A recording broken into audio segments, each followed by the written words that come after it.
Hello everyone, আশা করি সকলে ভালো আছো এবং তোমরা দেখতে পাচ্ছ যে আমরা সাইকোলজি পার্ট 4 নিয়ে আলোচনা করতে চলেছি এবং তোমরা রয়েছো ইওর ফিলোসফির একটি ফ্রি লার্নিং প্ল্যাটফর্ম, যেখানে সবকিছুই বিনে পয়সায় আলোচনা করা হয় এবং যার জন্য কোনো টাকা পয়সাও নেওয়া হয় না, আর ভবিষ্যতে কোনোদিনও নেওয়া হবে না। এবং আহ, এটা ঠিক পেড সার্ভিস, সে পেড সার্ভিসের মতো বলবো না, বরং পুরো তার থেকে অধিক ভালো সার্ভিস এখানে পাওয়া যায়। তো যেটা বলবার সেটা হচ্ছে, আমি আশা রাখছি যে তোমরা খুব ভালো করে পড়াশোনা করছো এবং ডেলি ভিডিও তোমরা দেখতে থাকছো। ডেলি নতুন নতুন যে ভিডিও, যেগুলো পরীক্ষা জন্য আর কি তৈরি করা হচ্ছে। এবং আমি এটাও আশা রাখছি যে তোমরা অবশ্যই সাবস্ক্রাইব করেছো এবং বন্ধুদের সাথে বা তোমাদের ছোট ভাই বোনদের সাথে অবশ্যই শেয়ার করেছো। আমি প্রথমেই ক্ষমা চেয়ে নিচ্ছি যে আজকে যে ভিডিওটি আমি তৈরি করেছি, এই টাইমে তৈরি করতে গিয়ে আমার একটু হালকা শরীর খারাপ ছিল বলে তাই জন্য খুব বেশি আমি বাড়াইনি, মানে খুব বেশি আমি পড়া, আমি কন্টেন্ট এখানে অ্যাড করতে পারিনি, কারণ ওই যে বললাম একটু শরীর খারাপ হয়ে গিয়েছিল। তো যাই হোক, আমি খুবই ছোট্ট হতে চলেছে আজকের এই ভিডিওটি। এবং এই ভিডিওটির যে কন্টেন্ট, সেই কন্টেন্টটি আমাদের পাঠ্যে রয়েছে, যেটার নাম হচ্ছে গেস্টাল্ট মতবাদ। ঠিক আছে, আজকে আমরা কেবল এবং কেবলমাত্র গেস্টাল্ট মতবাদ নিয়ে আলোচনা করব, অন্য কোনো কিছু নিয়ে আলোচনা করব না। এবং দুটো স্লাইডেই শেষ হয়ে যাবে, সিরিয়াসলি বলছি, দুটো স্লাইডেই শেষ হয়ে যাবে। এবং প্লিজ কিছু মনে করো না, ওই যে বললাম শরীর খারাপ ছিল, তো সেটা হতেই পারে। মানে আম, মানুষ মাত্রই শরীর খারাপ হয় আর কি। তো যাই হোক, আমরা আলোচনা করব হচ্ছে গেস্টাল্ট মতবাদ। তো গেস্টাল্ট মতবাদ হচ্ছে প্রত্যক্ষ সম্পর্কিত একটি মতবাদ, হচ্ছে গেস্টাল্ট মতবাদ। ওকে, আমি যা যা বলছি তোমরা একটু খাতায় লিখে নাও, কারণ অনেক কিছু লেখা হয়নি। তো প্রত্যক্ষ সম্পর্কিত মতবাদ হচ্ছে গেস্টাল্ট মতবাদ। এবং গেস্টাল্ট, এই যে গেস্টাল্ট বাদী যে সকল মনোবিদ বা মনোদার্শনিকরা রয়েছেন, ঠিক আছে, তারা গেস্টাল্ট, এই যে কথার মানে বা গেস্টাল্ট কথার অর্থ, তারা যেটা বের করেছেন সেটা হচ্ছে সমগ্রতা। ওকে, আমি রিপিট করছি আমার কথাটাকে, গেস্টাল্ট কথার অর্থ তারা বের করেছেন সমগ্রতা। ঠিক আছে, এবার এই যে সমগ্রতা বা গেস্টাল্ট, মানে গেস্টাল্ট ইজ ইকুয়াল টু সমগ্রতা। ঠিক আছে, তাহলে সমগ্রতা আমরা বাংলাতে ধরছি। গেস্টাল্ট এই কথাটা, এটা তাহলে কি রকম কথা? এটা হচ্ছে জার্মান কথা। ওকে, তাহলে গেস্টাল্ট কথাটা জার্মান কথা। দার্শনিক যে যা মনোদার্শনিক বা মনোবিজ্ঞানীকে যাদেরকে আমরা পাচ্ছি, তারাও কিন্তু আহ, বেশিরভাগ ক্ষেত্রে জার্মান দার্শনিকদেরকে আমরাই পাচ্ছি। ওকে, এরা বা হচ্ছে গেস্টাল্ট মনোবিদরা, তাদের তাদের যে গেস্টাল্ট বাদ, এই গেস্টাল্ট বাদ সৃষ্টি হয়েছে অনুষঙ্গবাদের বিপরীত হিসেবে। অনুষঙ্গবাদ কি সেটা আমি এক দুদিন পরে বলছি, আজকে আমাকে বলতে দিও না। কারণ হয় না যে একটা ফ্লো থাকে, ওই ফ্লোটা হারিয়ে যাবে। তুমি তো লিখে রাখো যে অনুষঙ্গবাদের বিপরীত মতবাদ হচ্ছে গেস্টাল্ট মতবাদ। ওকে, এইটুকু অবধি লিখে রাখো। আর এই যে গেস্টাল্ট মতবাদের কথা যেটা আমি বলবার চেষ্টা করছি, এখানে গেস্টাল্ট মতবাদ মানে মানে গেস্টাল্টবাদীরা এক্ষেত্রে তাদের মতবাদ দেওয়ার জন্য কতগুলো সূত্রের কথা বলেছেন, যে সূত্রের মধ্যে প্রথম যে সূত্র সেটা হচ্ছে নৈকট্য, আর একটা হলো সাদৃশ্য, আর একটা হচ্ছে নিরবচ্ছিন্নতা ও ফাঁক পূরণ। তাহলে এই একটা একটা করে বিষয় আগে আমরা জেনে নিই, যে নৈকট্য কাকে বলে, সাদৃশ্য কাকে বলে, নিরবচ্ছিন্নতা ও ফাঁক পূরণ যেটা বলছে সেটা কাকে বলে। ওকে, তো নৈকট্য কি? নৈকট্য মানে হচ্ছে কাছাকাছি আসা। সাদৃশ্য মানে হচ্ছে সিমিলারিটি। আর হচ্ছে ফাঁক পূরণ মানে হচ্ছে যেখানে কোনো ধরনের মানে মানে মানে হচ্ছে কোনো ধরনের ফাঁকা জায়গা নেই, এরকম একটা বিষয় ধরে রাখো। এবার আমি তোমাকে এমন একটা বিষয়ে বলার চেষ্টা করছি, ধরে নাও আহ আমি ধরো এইভাবে বললাম, আচ্ছা এখানে তো লেখা যাবে না, লেখা যাবে না, দাঁড়াও, দাঁড়াও আমি বোঝানোর চেষ্টা করছি তোমাকে, একটু দাঁড়াও, ধরো,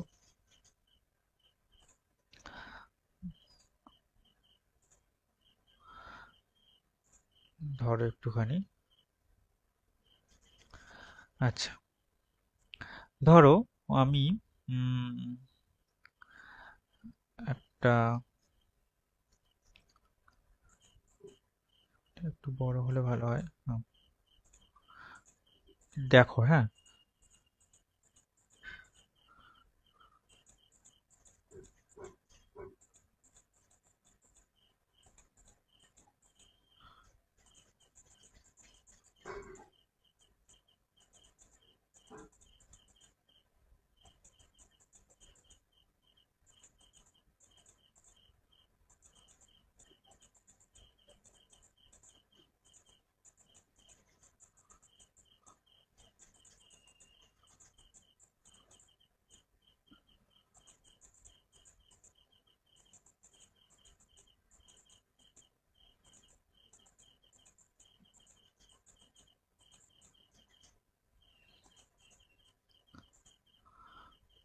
একটা ডট ডট দিয়ে আমি কিছু একটা করার চেষ্টা করলাম, তাই না?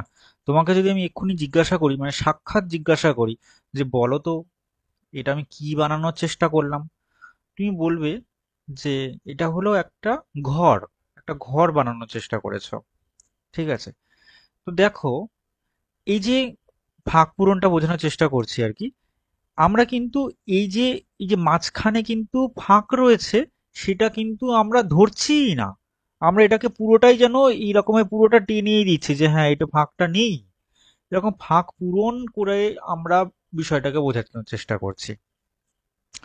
সিমিলারিটি আমরা বা সাদৃশ্য দেখছি। আচ্ছা, এই রকম একটা একটা ঘর অন্য কোথাও দেখেছিলাম না, তাহলে এই যেটা বানিয়েছে সঞ্জীব দা এটা নিশ্চয়ই সাদৃশ্য আছে তার সাথে এটার। ওকে। আবার নৈকট্য, নৈকট্য মানে হচ্ছে কাছাকাছি একটা বিষয়, কাছাকাছি বিষয়।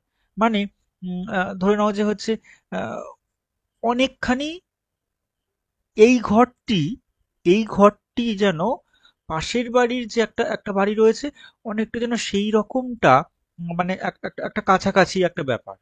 হয়তো আমি ঠিকঠাক করে বলতে পারলাম না, হয়তো এরকম একটা ব্যাপার।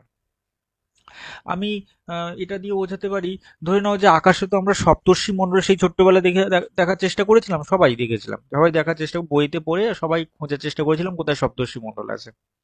তো ওই যে একটা সপ্তর্ষি মণ্ডল কিংবা কালপুরুষ, সেটা যে আমরা দেখবার চেষ্টা করেছিলাম না, ওইটা হচ্ছে নৈকট্য। ঠিক আছে, ওটা হলো নৈকট্য, একটার সাথে একটাকে মানে কাছাকাছি এনে আমরা দেখবার চেষ্টা করেছিলাম। সাদৃশ্য, সিমিলারিটি, আর হচ্ছে নিরবচ্ছিন্নতা বা ফাঁক পূরণ হচ্ছে আমি যখন দেখছি তখন সেটাকে পুরোটা ওইভাবেই দেখছি। গেস্টাল্টবাদীরা বলছেন যে পুরো বিষয়টাই আমরা কিন্তু সমগ্রভাবে দেখছি। আমরা অংশ থেকে সমগ্রের দিকে যে আমাদের যে যাত্রা, আমি রিপিট করছি, অংশ থেকে সমগ্রের দিকে যে যাত্রা, সেই যাত্রা কিন্তু গেস্টাল্টবাদীরা কিন্তু বুঝিয়েছেন মনোবিজ্ঞানে। ওকে, তাহলে আমরা হয়তো কিছুদিন বাদে হয়তো পড়াবো। ছোট ছোট পার্ট রয়েছে, ছোট ছোট পার্ট রয়েছে। এই ছোট ছোট পার্টগুলোকে একসাথে জুড়ে দিয়ে, একসাথে জুড়ে দিয়ে একটা বড় একটা দণ্ড বানিয়ে ফেলেছেন কোনো একজন পশু। ঠিক আছে, দিয়ে সে খাবারটি নাগাল পেয়ে গেছে। ঠিক আছে, এইরকম গল্পও কিন্তু আমরা পড়বো হয়তো। আর কিছুদিন বাদেই হয়তো আমরা এইরকম গল্প পড়তে থাকবো। ওকে। আচ্ছা, এবার হচ্ছে আহ, এই যে গেস্টাল্ট যে মতবাদী বা গেস্টাল্ট যে মতবাদ, সেই গেস্টাল্ট মতবাদের সমর্থকদের কিছু নাম হচ্ছে ওয়ার্দেমার, কোহলার, কফকা। এরা হচ্ছে গেস্টাল্ট মতের সমর্থক। হুম, এরা বলছে এই যে একটু একটু আগে বললাম, অংশ থেকে সমগ্রের দিকে যাওয়া সম্ভব একথা কিন্তু বলছেন। হ্যাঁ, এই মনোবিদগণ বিশ্বাস করেন যে জ্ঞানের সরলতম অংশ হলো প্রত্যক্ষ সংবেদন, কিন্তু নয়। তাহলে গেস্টাল্টবাদীদের সাথে আমরা গতদিনে যে সকল দর্শনের কথা পড়েছি তাদের মধ্যে একটুখানি আলাদা রয়েছে। তারা কি বলছে? গেস্টাল্টবাদীরা বলছে সবার প্রথমে প্রত্যক্ষকেই স্বীকার করছে, আলাদা করে কোনোভাবেই কিন্তু সংবেদনকে গেস্টাল্টবাদীরা স্বীকার করেন না। তাহলে পরীক্ষার প্রশ্ন যদি ঘুরিয়ে পেঁচিয়ে যাইভাবে আসুক না কেন, মানে এই যে ওয়ার্ডিমার, তারপর হচ্ছে কোহলার, কফকা, এনারা কিন্তু সংবেদনকে স্বীকার করছে না। তাহলে যদি পরীক্ষায় আসে যে এমন কোন মনোদার্শনিক বা মনোবিজ্ঞানী আছেন তিনি সংবেদনকে স্বীকার করেন না, বুঝতে পারছো পরীক্ষার প্রশ্নের ধরনটা? তো তোমাকে কিন্তু অবশ্যই গেস্টাল্টবাদীদের নাম যারা রয়েছে তাদের নামটা কিন্তু তোমাকে মনে রাখতে হবে বা জেনে রাখতে হবে যে হ্যাঁ এরাই কিন্তু গেস্টাল্টবাদী, যারা কিন্তু সংবেদনকে স্বীকার করেননি, কেবল এবং কেবলমাত্র প্রত্যক্ষকে স্বীকার করেছে। বোঝাতে পারলাম প্রশ্নের ধরনটা? আমি নিঃসন্দেহে তোমাকে বোঝাতে পারলাম। আশা রাখছি যে তুমি বুঝেছো এবং কিছু অন্তত পক্ষে হলো তুমি খাতার মধ্যে লিখে রেখেছো যেটা তোমাদের পরীক্ষার জন্য গুরুত্বপূর্ণ। ওকে, মানে আমি তো মনে করছি এই পার্টগুলো গুরুত্বপূর্ণ। আর একটা কথা আমি বলে দিই, অনেক সময় না ডুয়েল মিনিং কথা হয়। ঠিক আছে, ডুয়েল মিনিং কথা হয়, এখন তো বড় হয়েছে তোমরা সবাই জানো ডুয়েল মিনিং কথা। আবার ঠিক ডুয়েল মিনিং কিন্তু ছবিও তৈরি করা হয়। দেখবে অনেক অনেক চিত্রশিল্পী আছেন যারা হয়তো এমন একটা চিত্র আঁকলেন যেটা এক পাশ থেকে একরকম দেখতে লাগছে, আর এক পাশ দিয়ে আর এক রকম দেখতে লাগছে। এই যে ডুয়েল যে ব্যাপারটা, ঠিক আছে, এই ডুয়েল মিনিং জাতীয় যে সকল ছবি রয়েছে সেই সবই কিন্তু গেস্টাল্ট মতবাদকে রেফার করে। ওকে, তাহলে ডুয়েল মিনিং বা ডুয়েল বিষয়গুলো কিন্তু সব গেস্টাল্ট মতবাদকে রেফার করে। ছোট ছোট অংশগুলোকে ধরেই কিন্তু একটা সমগ্রের দিকে যাত্রা হয়। দেখবে এরকম অনেক, আমি ভিডিও এরকম দেখেছি যেটাতে ছোট ছোট টুকরো টুকরো টুকরো টুকরো রেখেছে, এক পাশ দিয়ে বোঝা যাচ্ছে না, আর অন্য পাশে গিয়ে দেখলাম যে আরে বাবা, এটা তো একটা মানুষের মূর্তিও রয়েছে মানে অন্য দিক থেকে, মানে মানুষের ছবি টাইপের মতো একটা হয়ে গেছে। ওই কাগজগুলো বা ওইগুলো এমন ভাবে সাজানো হয়েছে যে ওটা একদম একটা মানুষের মতো হয়ে গেছে, মানুষের মুখের আদল নিয়ে নিয়েছে। তো এইটা হচ্ছে ব্যাপার। আশা করি বোঝাতে পারলাম যে ছোট্ট ছোট্ট টুকরো থেকে একটা বড় একটা বিষয়ে যাওয়া যায়, বিন্দু বিন্দু দিয়ে সিন্ধুকে জয় করা যায়। এইরকম কথা কিন্তু আমরা গেস্টাল্ট মতবাদে পাবো বা পাচ্ছি। অনেক ধন্যবাদ তোমাদের দেখবার জন্য। এই ভিডিওটা অবশ্যই তোমরা নিজেরা সাবস্ক্রাইব করো, বন্ধুদেরকে শেয়ার করো। আর হচ্ছে ইওর ফিলোসফি হচ্ছে সেই প্ল্যাটফর্ম যেখানে মানে আমি নিজে ব্যক্তিগতভাবে চাই যে তোমরা সকলে মানে পরিশ্রম করে সফলতা অর্জন করো। কারণ পরিশ্রম করলে সেটা কখনো বিফলে যায় না, এটা আমি নিজে বিশ্বাস করি। পরিশ্রম কখনোই বিফলে যায় না। আর অন্যের ঘাড়ে বন্দুক চালিয়ে মানে চলতে চাইলে সেটা বিফলে চলে যায়, খুব সহজেই চলে যায়। তো নিজে পরিশ্রম করো, টেক্সট বই পড়ো, আমি যতটুকু পড়াচ্ছি ততটুকু, মানে আমি যতটুকু বোঝাচ্ছি ততটুকু বোঝো। আর হচ্ছে প্রশ্ন সলভ করো যেগুলো টেলিগ্রামে রয়েছে।